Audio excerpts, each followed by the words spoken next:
Hi, this is Nikki James. I am with OPES Advisors. We are a division of FLAGSTAR Bank. And before I get started, my NMLS number is 298138.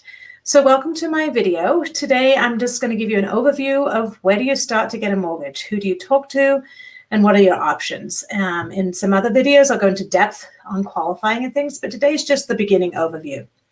So in the world of lending, there are three main buckets that institutions fall into in the world of lending. You've got a retail bank, you've got a mortgage broker, and you've got a mortgage bank. Retail banking is something you're familiar with. You probably see, your street banks, your Bank of America or Wells Fargo, Citi, Chase, US Bank. These are some of the big banks. You'll also have local banks that do offer mortgages as well. What a retail bank means is that they lend their own money, and more often than not, they'll keep the what we call the servicing. So they'll send you statements each month. So you'll make your payments to that bank too. There are some distinctions in lending between the sizes of loans, which I'll go into in a little the next slide. But within the retail banking world, any loans that we call non-conforming, most retail banks keep them. They actually hold them on their books. And they have specific rules. They have their own funky whatever. They have their reasons why they like one thing over another. For example, some banks are more strict on credit depth. Some banks are more strict on reserves. So we'll talk about that later on. The mortgage brokering side is sort of the opposite end of the spectrum. They don't underwrite their own loans. They send them into different institutions. And the reason that mortgage brokering world exists and it's good and useful is for more creative loans more often than not. So loans with different credit scores, maybe income from out of the country, somebody who doesn't have much history here in the US. There's many other good reasons that we use mortgage brokering. And again, the mortgage broker doesn't have the control of the underwrite. They basically take the application from you, send it off to these different institutions. Many of these institutions don't have retail lending, so you couldn't go to them yourself. You wouldn't know how to get to them. So that's the benefit of a mortgage broker, is they can help you get to some of these more unique loans. And then the mortgage banking. So the mortgage banking world is sits in the middle.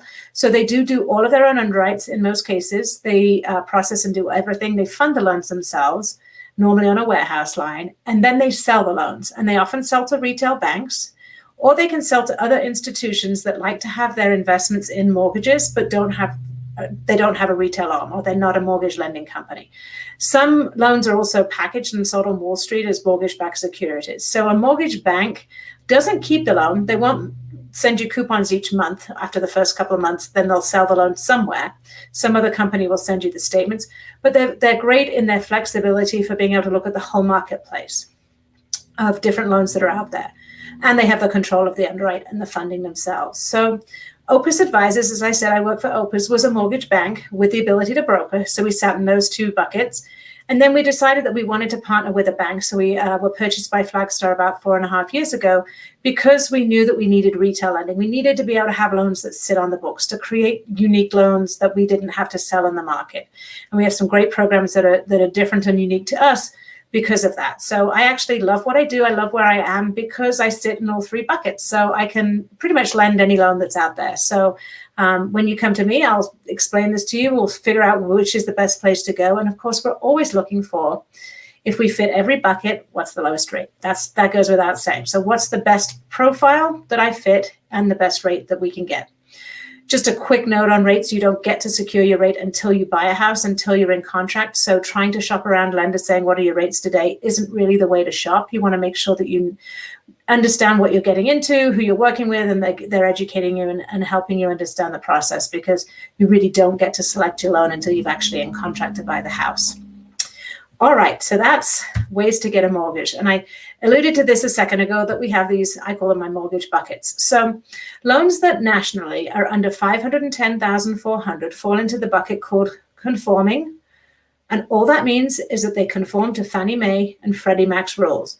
Fannie and Freddie are quasi-governmental agencies that were set up to provide liquidity to the mortgage market, so that when a lender lends the money, they then buy it after the close of escrow, so that the lender can turn around and lend to somebody else. So it provides liquidity.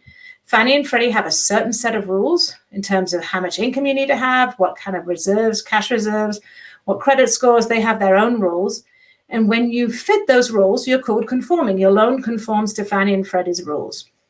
Nationally, the number is 510, 400. In different areas, it goes as high as 765, 600 for some high cost areas.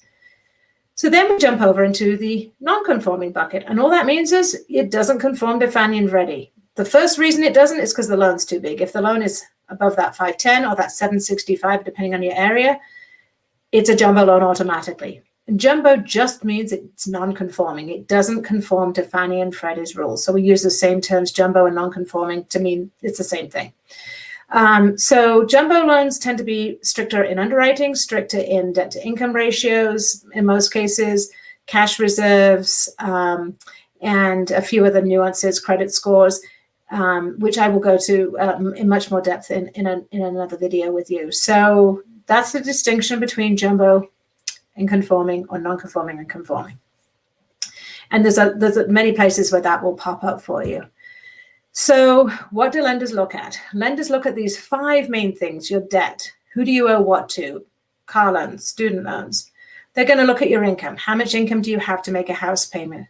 They're going to look at the collateral. That is the house. That is what we get to take if you don't pay us back. We don't really want it, but that's what we get to take if you don't pay us back.